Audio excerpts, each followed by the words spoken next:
Success is not final. Failure is not fatal. It's the courage to continue that counts. Le succès n'est pas la fin. L'échec n'est pas fatal. C'est le courage de continuer qui compte à méditer. Peur de recommencer, peur de se réinventer, peur de tout simplement quitter, des freins que nous subissons dans nos projets professionnels. Et pourtant, il suffit de se donner une chance et du courage pour activer le succès et l'accomplissement. Comment y accéder? Réponse tout à l'heure, juste après le teaser.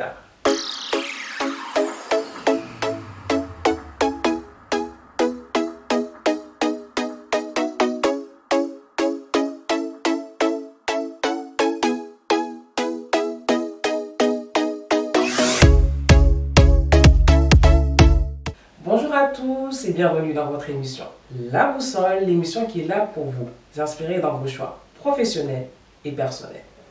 Sur le plateau aujourd'hui, c'est Lina John qui va animer cette émission, mais je ne serai pas seule. Je reçois aujourd'hui Sornaba qui est coach en business et en reconversion professionnelle.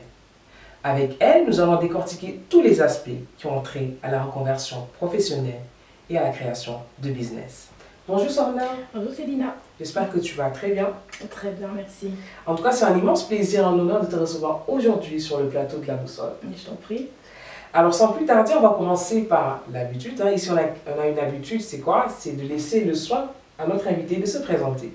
Alors, en quelques mots, qui est Sornaba? Alors, je suis Sorna, donc j'ai 38 ans. Je suis coach spécialisée dans la reconversion professionnelle des femmes et dans la création de business en ligne. Alors, Sorna, on s'est rencontrés lors d'un salon à Montreuil et tout. Et j'ai vu le concept de Ladies Business Coaching. Tu veux revenir un peu sur le concept, la date de création, sur ta cible et sur la proposition de valeur justement de Ladies Business Coaching. Nous nous sommes rencontrés au salon de Montreuil en novembre dernier où j'ai eu l'occasion en fait, d'exposer ma nouvelle activité, si je puis dire. C'est pas vraiment nouveau puisque ça fait déjà maintenant 2 ans que je suis coach donc spécialisée dans la reconversion professionnelle des femmes et dans la création de business en ligne. Voilà, donc mon objectif, moi, c'est accompagner toutes les femmes qui souhaitent changer de job ou qui souhaitent lancer leur business en ligne en faisant donc appel à notamment le pouvoir des neurosciences.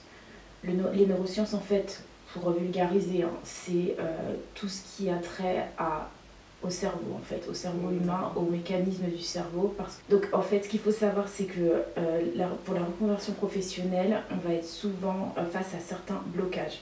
Et c'est des blocages qui vont être créés par le cerveau humain. Le cerveau a des habitudes qu'il va falloir changer. D'accord. Voilà. Et donc, moi, mon rôle, c'est vraiment accompagner toutes ces femmes vers le changement, pour qu'elles puissent trouver une mission de vie, qu'elles puissent trouver le job dans lequel elles vont pouvoir s'épanouir, que ça soit en changeant de job ou créer un business en ligne. D'accord. Voilà. Ceci est clairement expliqué. Alors, on va entamer la première partie de l'émission. On va revenir sur la genèse, sur les grandes motivations et aborder quelques aspects encore. Alors, Sorna, qu'est-ce qui t'a poussé à te lancer dans le coaching? Alors, ce qu'il faut savoir, moi, je faisais quelque part du coaching avant même d'être coach, avant même de savoir ce que le coaching, ce qu'était le coaching en fait. Voilà. Donc il faut savoir aussi que j'ai été salariée moi, pendant 13 ans dans la finance.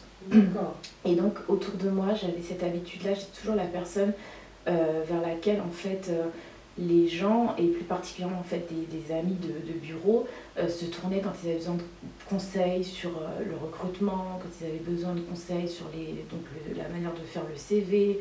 Enfin voilà, et tout ça, je le faisais spontanément. D'accord. Jusqu'à ce que, en fait, on va dire quelque part, le hasard de la vie a fait que, malheureusement, j'ai eu un drame dans ma vie personnelle, la perte de mon mari, qui a créé en fait un déclencheur dans ma tête. Ça a été le déclic? Ça a été quelque part, oui, le déclic où je me suis vraiment rendu compte que j'avais besoin de faire quelque chose qui avait du sens dans ma vie, mais je ne savais pas quoi. Et donc je savais que j'avais cette capacité à aider les gens dans le milieu professionnel. J'aime le contact avec les gens, moi je suis très facilement abordable et j'ai pas de soucis à aider mon prochain en fait. Et donc du coup tout ça, ça a été un long chemin quand même, ça a été un long chemin qui m'a pris à peu près 4 ans.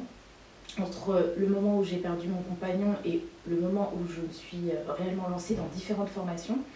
Donc j'ai d'abord commencé par un bilan des compétences, où pourtant il y avait la plupart des gens qui me disaient non, que c'était pas forcément une bonne chose. Et moi je suis pas forcément d'accord, je pense qu'un bilan des compétences ça peut être aussi bien pour pouvoir déjà commencer à déblayer un petit peu le terrain. Et puis il faut pas avoir peur de prendre le temps en fait pour soi. Parce qu'en fait ce qui se passe c'est que bien souvent, qu'est-ce qui fait qu'on a du mal à changer de job, c'est parce qu'on reste dans nos habitudes. On ne prend pas le temps en fait de se poser et de dire mais alors attends, est-ce que vraiment je suis bien dans ce que je fais, et si je suis pas bien, quelles sont les options qui s'offrent à moi. Donc voilà, ça s'est vraiment présenté comme ça, il y a eu un cheminement.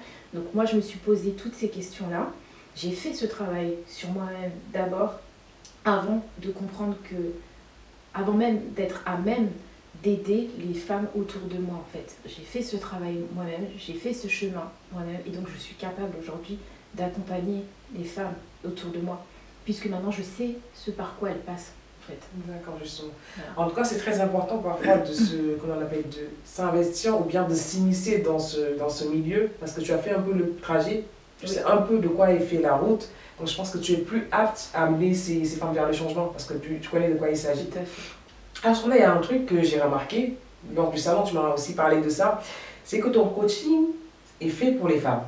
Pourquoi avoir choisi les femmes comme cible? Après, ce qu'il faut savoir, c'est que c'est pas parce que moi, ma cible, c'est les femmes, que j'interdis tout homme de venir s'adresser à moi. Non, faut pas le prendre non plus comme ça. Mais ce que je veux dire, c'est que je sais que dans la société d'aujourd'hui, il y a beaucoup de choses en fait à faire pour les femmes. Voilà, il y a énormément de choses à faire pour que les femmes puissent évoluer et avancer. Je sais que le chemin a été fait pour les hommes, mais que pour les femmes, il y a énormément à faire. C'était vraiment pour ça que je voulais donner la chance à d'autres femmes en fait, de s'épanouir, et essayer de créer justement en fait, un cercle vertueux pour qu'il y ait d'autres femmes qui entraînent d'autres femmes, et encore d'autres en fait. D'accord, voilà. Excellent. En tout cas, c'est un cercle vertueux qui permet aux femmes de se donner la main. Oui, exactement. Comme tu l'as si bien dit, il y a encore des combats à mener pour la gente féminine. Alors, sur nous, on a parlé donc de tes motivations. On va revenir sur un point qui est clé, c'est la reconversion professionnelle. Donc, on va aborder ce sujet aujourd'hui. Moi, je me pose la question personnellement, je me dis, à quel moment je dois choisir de me reconvertir professionnellement? Alors, moi, je dirais qu'il n'y a pas nécessairement un moment. Je dirais que c'est plutôt une question de ressenti. D'accord. Parce que moi, de ce que je vois par rapport aux femmes qui me contactent, c'est des femmes de tout âge, en fait. Après, effectivement, il y a des âges qui sont quand même assez, critiques, clés, comme l'approche de la quarantaine. Je sais que souvent, c'est des âges où il y a pas mal de questionnements qui se font, où on se demande, c'est stop ou on continue. Voilà. Mais maintenant, je sais aussi qu'il y a pas mal de femmes qui, en ayant tout juste commencé leur carrière, se rendent compte qu'en fait elles ont fait fausse route. Et ça, on le voit énormément dans la génération, dans la jeune génération, on va dire. Moi, je dis jeune génération parce que j'ai quand même 38 ans maintenant, et que je vois le chemin d'une autre manière. Parce que moi, je sais que aujourd'hui, en 2021, on a énormément de jeunes femmes qui commencent à travailler et qui se rendent compte que en fait, c'est pas ça. C'est pas la voie qu'elles voulaient. C'était une voie qu'on leur a imposée, en fait. Et ça, c'est aussi une évolution, parce qu'on ressent qu'il y a énormément de femmes qui n'ont pas peur de prendre une voie qui est différente de celle qui a été tracée. Mais il y a aussi beaucoup de femmes qui ont peur. Ça, il faut le savoir.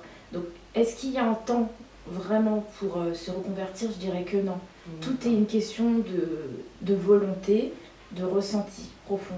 Il faut vraiment s'écouter et ne pas écouter nécessairement ce que les autres vont vous dicter ou pas, parce qu'ils ne sont pas à votre place en fait. Au quotidien, c'est vous qui savez comment vous vous sentez. Et surtout, il faut s'écouter pour pouvoir réellement trouver les vraies réponses. Les réponses, la plupart du temps, en fait, elles sont en nous. C'est juste qu'en fait, on ne sait pas comment les interpréter. Et c'est vrai que c'est là que c'est le rôle du coach, en fait, d'accompagner la personne. C'est là qu'on intervient, nous. Parce qu'en fait, on sait que chaque personne a un potentiel. Mais il faut juste que la personne sache mobiliser ses compétences, mobiliser ses talents. Voilà. Et tout ça, c'est pas évident. Si on n'est pas accompagné, C'est clair. C'est pas forcément évident. C'est pas évident. Alors là, on a ce ressenti. Clairement, on est arrivé à un point où on s'est dit on doit se reconvertir professionnellement, mais il y a des pensées limitantes qui reviennent. Oui. Il y a la peur de sortir de sa zone de confort. On est habitué à un job, on a la main sur ce job, on vient vers une nouveauté et on a tendance à appréhender un peu cette nouveauté. Alors comment surpasser tout cela? Alors dans un premier temps, moi ce que je conseille, c'est déjà d'accueillir cette peur. Ne pas chercher à l'éviter. D'accord. Y faire face, l'affronter, exactement, accueillir. C'est vrai que c'est un sentiment qui est très inconfortable, mais c'est un sentiment qui est humain. Et justement, il faut absolument se dire que si j'ai peur, c'est que c'est un message derrière qu'il y a pour moi. Maintenant, la question c'est comment interpréter le message. Voilà. Des pensées limitantes, on en a tous. À plus ou moins à différentes échelles, c'est absolument normal. Des pensées limitées, surtout par rapport à la reconversion professionnelle, des pensées limitantes, on en a qui sont tellement habituelles comme je ne sais pas quoi faire, je ne sais rien d'autre, je ne sais faire rien d'autre que ce que je fais aujourd'hui depuis des années, je suis trop âgée, je suis trop jeune, je ne suis pas assez qualifiée, ça il y en a plein.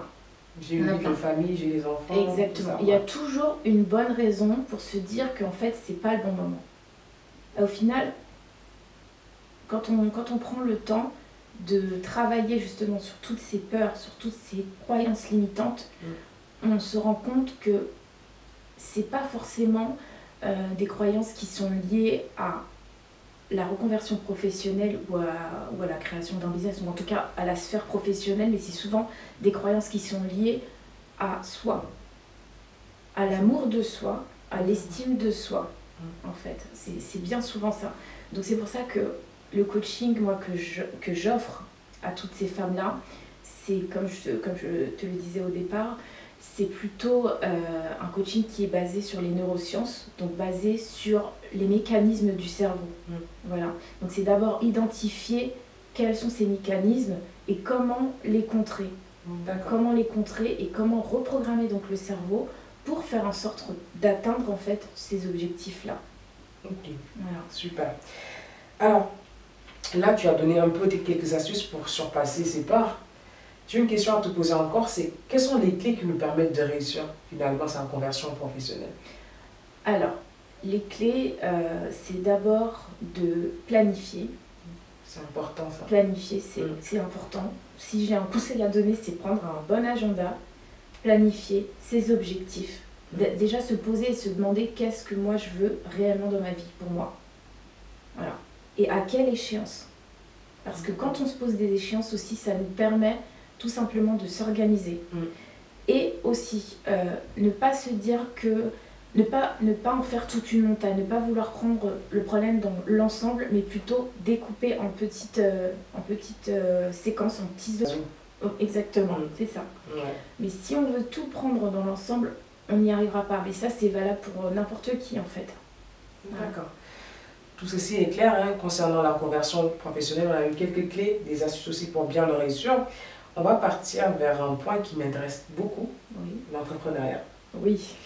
Alors, moi, je te laisse convaincre les téléspectateurs. Tu leur donnes 3 raisons de se lancer dans l'entrepreneuriat. Il faut me convaincre personnellement. Carrément.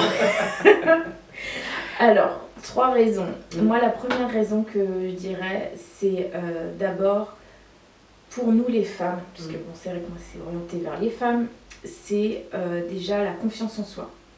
Parce que ce que je remarque, hein, c'est que la plupart du temps, l'un des freins, l'un des blocages qui fait que les femmes ne se lancent pas, c'est parce qu'elles n'ont pas confiance en elles. Et à partir du moment où elles commencent des projets tels qu'un business en ligne, c'est aussi un travail sur elles qu'elles font. Elles travaillent justement leurs croyances limitantes, elles travaillent l'image qu'elles ont d'elles-mêmes en fait. Donc forcément, ça aura un impact sur la confiance en soi. Donc déjà, c'est pas simplement se lancer dans un business pour lancer un business, c'est aussi travailler sur soi.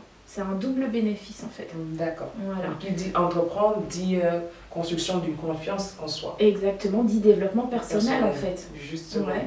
D'accord. Moi, c'est ce que j'ai compris en fait. Et je ne le savais pas du tout avant de me lancer il y a 2 ans.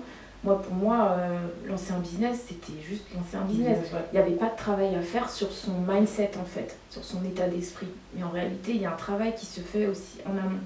Donc tout au long en fait de l'entrepreneuriat, de son activité, de ton activité, il faut savoir que en fait, tu vas aussi avoir à travailler ton mindset en fait. C'est clair. Et ça va se faire automatiquement. Et plus tu vas avoir des petites victoires, et plus tu vas te sentir confiante. Et plus tu vas te sentir ça va se forger. Et plus tu vas te sentir légitime dans ton domaine en fait. D'accord. Voilà. Donc ça c'est la première raison. Exactement. Notez bien. La deuxième? La deuxième raison pour se lancer dans l'entrepreneuriat, moi je dirais que c'est aussi changer les mentalités. Changer les mentalités, pourquoi? Parce que pendant longtemps, si moi je prends mon exemple et si je prends aussi l'exemple d'autres femmes avec lesquelles j'ai à échanger, on a tendance à croire qu'en fait l'entrepreneuriat il est réservé à une certaine catégorie de personnes.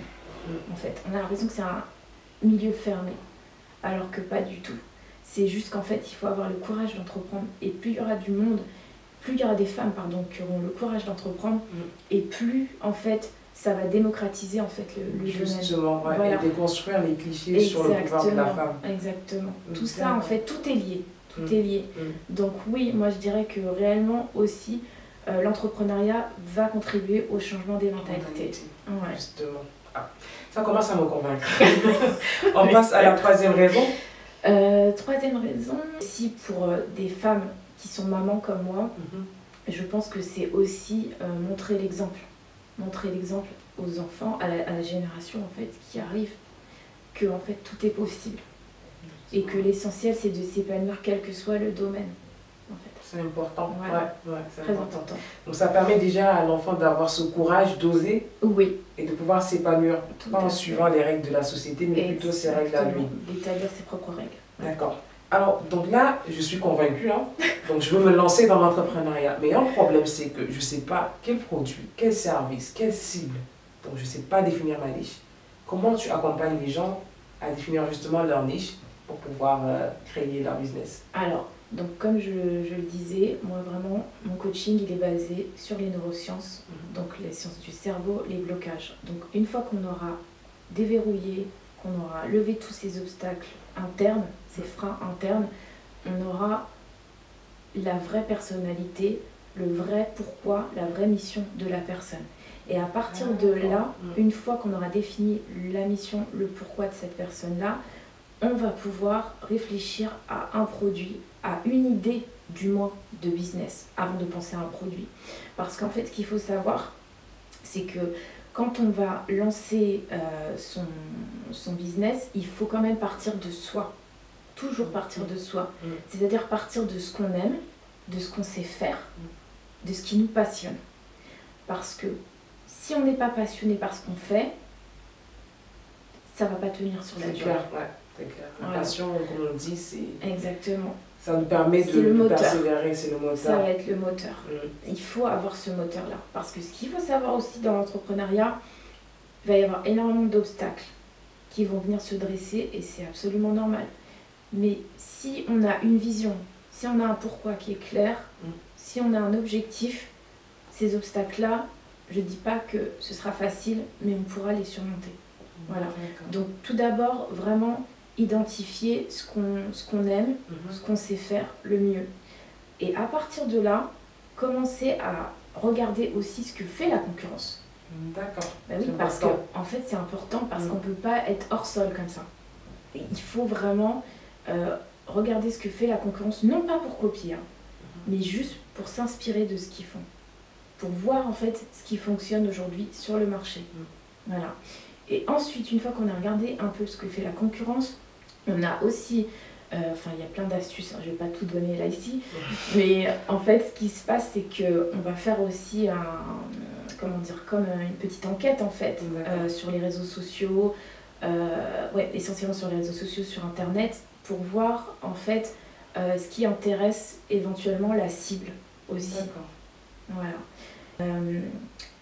On croit bien souvent que quand on doit se lancer dans l'entrepreneuriat, il faut absolument avoir une idée qui n'a jamais existé auparavant. L'innovation. Une innovation, alors que c'est pas forcément vrai.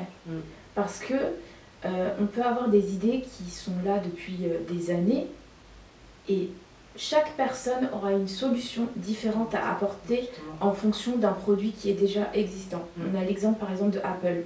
À la base, ils sont partis de quoi? D'un téléphone. Voilà, le téléphone, on l'avait tous. Petit à petit, qu'est-ce qui s'est passé?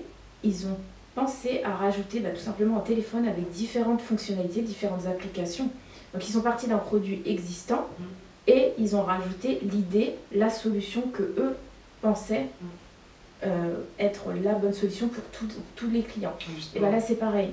Quand on lance son business, on va partir d'abord d'une idée existante et on va apporter sa solution à un problème donné. Mais pour pouvoir apporter cette solution à un problème donné, il va falloir bien sûr, comme je disais, enquêter, se renseigner pour voir en fait qu'est-ce que le client, qu'est-ce que les gens, qu'est-ce que mon audience en fait attend. Voilà. Il faut analyser les besoins des clients, c'est important dans les la construction de l'offre. Exactement. Justement. Donc besoin, offre et audience. Audience. Les mots-clés voilà. À retenir. Alors, on sait que l'entrepreneuriat n'est pas chose facile, chose aisée. Il nous faut de la confiance en soi et aussi de la rigueur. Donc, comment on arrive à établir justement ces moteurs pour pouvoir aller de l'avant? Parce que c'est dur, c'est très très dur. Quand on se heurte à des barrières comme ça très tôt, ou quand soi-même, il y a le syndrome de l'imposteur qui peut venir. Tout à fait. Il y a la peur, il y a l'angoisse, ou il y a les appréhensions. Donc, comment aussi surpasser ces fléaux au niveau de l'entrepreneuriat? Alors, comment surmonter sa peur, surmonter les angoisses? C'est toujours se rappeler pourquoi on a commencé. Toujours revenir au point de départ. Avoir une vision très forte. C'est pour ça que j'en reviens sur le fait qu'il faut dès le départ faire un travail aussi sur soi. L'entrepreneuriat, c'est aussi un travail de développement personnel. Ouais, c'est vraiment être capable d'identifier qui on est, qu'est-ce qu'on veut réellement, où est-ce qu'on veut arriver dans 5 ans, dans 10 ans, dans 15 ans, en fait. Et quand on a une vision claire de ce qu'on veut et de ce qu'on est, alors c'est quand même plus facile d'avancer quand va y avoir des obstacles qui vont se dresser. Donc j'ai pas dit que, moi par exemple personnellement, je vais pas dire que j'ai aucune peur, que j'ai aucune angoisse, ce serait faux, ce serait carrément faux. Humain, voilà, ce serait juste un mensonge. Mais sauf que, puisque je sais pourquoi je le fais, pourquoi je me lève tous les matins, ça facilite les choses, ça fluidifie. Et puis aussi, ce qu'il faut se dire, c'est que quand on a des coups de mou, qu'on n'est pas bien, faut peut-être juste s'arrêter et puis prendre le temps de accueillir toujours en fait toutes ces émotions qui arrivent, parce que les émotions, comme je disais tout à l'heure, c'est des messages. C'est des messages qu'il ne faut pas refouler. Parce que plus on va refouler, et plus ça va être difficile, parce qu'en fait on va être dans la résistance. Il ne faut pas être dans une forme de résistance. Il faut essayer d'accepter, d'accueillir, prendre le temps pour soi. Si c'est une journée, on prend une journée. Si c'est une semaine, on prend une semaine. Mais il faut se dire que quand on fait ça, c'est juste pour se régénérer, pour revenir plus fort. Super. Alors merci pour ces éclaircissements. Au quotidien, comment tu accompagnes justement les gens dans la conversion ou dans la création de business? Alors, ce qu'il faut savoir, moi, à aujourd'hui, là, je suis sur des coachings individuels. Jusqu'à présent, c'était vraiment des coachings individuels. Un accompagnement de 4 mois pour les femmes. Voilà, avec une séance d'1h30 par semaine. Voilà. Ensuite, là, à venir, ce qu'il faut savoir aussi, je travaille sur la création de programmes d'accompagnement, mais en ligne. Voilà, donc ça va être des programmes plutôt pour les femmes qui sont par exemple des mamans. Il y a beaucoup de mamans aussi dans mon audience, des femmes qui travaillent aussi et qui n'ont pas forcément le temps. Donc pour toutes ces femmes-là, je me suis plutôt orientée vers la création de programmes en ligne qui vont être accessibles à tout moment, 24 heures sur 24, 7 jours sur 7, elles pourront faire la formation en ligne. Donc il va y avoir un kit qui va être dédié à la reconversion professionnelle et un autre kit qui va être dédié à la création de business en ligne. Voilà. Et ce qu'il faut savoir aussi, troisième chose, début 2022, je vais commencer à faire aussi un atelier. Je vais lancer un premier atelier qui s'appelle justement la boussole. Ah oui. Et c'est D'accord. pas du plagiat. Et donc en fait, c'est vraiment un atelier qui va être sur 4 semaines, à raison de 2 heures maximum. On va essayer de travailler en profondeur pour pouvoir aider toutes ces femmes à trouver leur mission, leur pourquoi. Et ensuite, elles repartiront chacune avec quelque part en fait une feuille de route sur quelles seront les étapes à venir en fait. D'accord, super. En tout cas, c'était très foisonnant, très exhaustif et bien éclairci. Je pense que les gens sont convaincus, hein. Alors, sans plus tarder, on va passer à l'étape suivante, c'est le challenge, tant attendu étant appréhendé. Oui. Donc, je vais te laisser piocher dans la boîte. J'espère que tu vas tomber sur des questions très très faciles. On va voir. Ah, attends, j'en ai pris 2. À moins que tu veux répondre aux deux questions en même temps. Bah déjà, on va faire une. Hein. Ah, qui a gagné le prix Goncourt en 2021? Oh, je crois que c'était un Sénégalais, non? Mais, on dit qui a gagné. Ah, le prénom, je ne me rappelle plus. Et c'est un Sénégalais. Ouais, je le sais parce que je suis sénégalaise, donc on était très fiers. En tout cas, son nom de famille commence par S. Quelque chose comme ça. Sarr. Ouais. Voilà. Mais c'est pas fini. son prénom, du coup. Là, le vraiment prénom, ça. Alors, c'est des pièges, hein, là, que vous faites. Ah oui. Comme Ah ça, oui. là. Alors, l'hymne national de ton pays d'origine. Ah oui, je dois chanter, c'est Ah oui, ça? quelques bribes, hein. Oh là là, On va voir. Donc c'était pincer tout, Bokora, frapper les balles à fond, le lion rouge a rougi. Il y en a 3. Ah oui. Bon, celle-là, j'espère que... Ah bah... Ça, c'est un gros clin d'œil. Parce que de quelle nationalité est Alpha Blondy? Ce qu'il faut savoir, c'est que mon mari, il était fan d'Alpha Blondy. Ah ouais. Ouais. Et il était de la Côte d'Ivoire. Donc, ouais. Il n'y a pas de hasard. Ouais. Alors, merci de t'avoir prêté au jeu, Sorna. On va passer à la dernière partie de l'émission, qui consiste à la partie message. Donc, tu vas t'adresser aux personnes via cette caméra. Déjà, un message fort pour les gens qui hésitent encore à se reconvertir professionnellement. Qu'est-ce que tu as à leur dire? J'ai juste envie de vous dire qu'en fait, on n'a qu'une vie. On n'a qu'une vie. Et il ne faut pas hésiter. Il n'y a rien qui est irréversible. Il n'y a pas de fatalité. Et on est réellement... comment dire? C'est à nous d'écrire la vie qu'on veut. Chacun d'entre nous, en fait, on a la responsabilité de changer les choses. C'est vrai que ça peut paraître facile comme ça. Mais quand on veut, réellement, on peut. La volonté, elle doit être là. Si on a une vision claire, qu'on a la volonté derrière, on peut atteindre tous nos objectifs. Donc ne lâchez rien. Et au moins, essayez. Parce qu'il n'y a rien de pire que de ne même pas essayer. D'accord. Un message poignant. Alors, je pense que dans la vie, on a toujours des mains qui se ramènent ou bien qui collaborent avec nous. Donc, un message de remerciement adressé à des personnes particulières qui t'ont soutenu dans la vie. Oui, bah déjà, je remercie ma famille qui m'a soutenue à fond dans mon projet. Parce que c'est le socle. Hein. La famille, c'est ce qu'il y a de plus important. Je remercie aussi toutes les personnes aussi qui m'ont mis des bâtons dans les roues auparavant, qui m'ont pas facilité le chemin, qui m'ont parfois fait douter de moi. Parce que en fait, sans eux, je pense que je ne serais pas aussi là, parce que du coup, ils m'ont appris à croire en moi, au final. Voilà. Merci beaucoup, Soria. La facilité nous propulse, mais les difficultés et les barrières nous construisent encore plus. En tout cas, ce fut un échange très, très, très intéressant et très pertinent. Et pour vous qui voulez vous lancer, comme on l'a bien entendu, il faut oser. Armez-vous de courage, de persévérance. Essayez tout juste, donnez-vous une chance.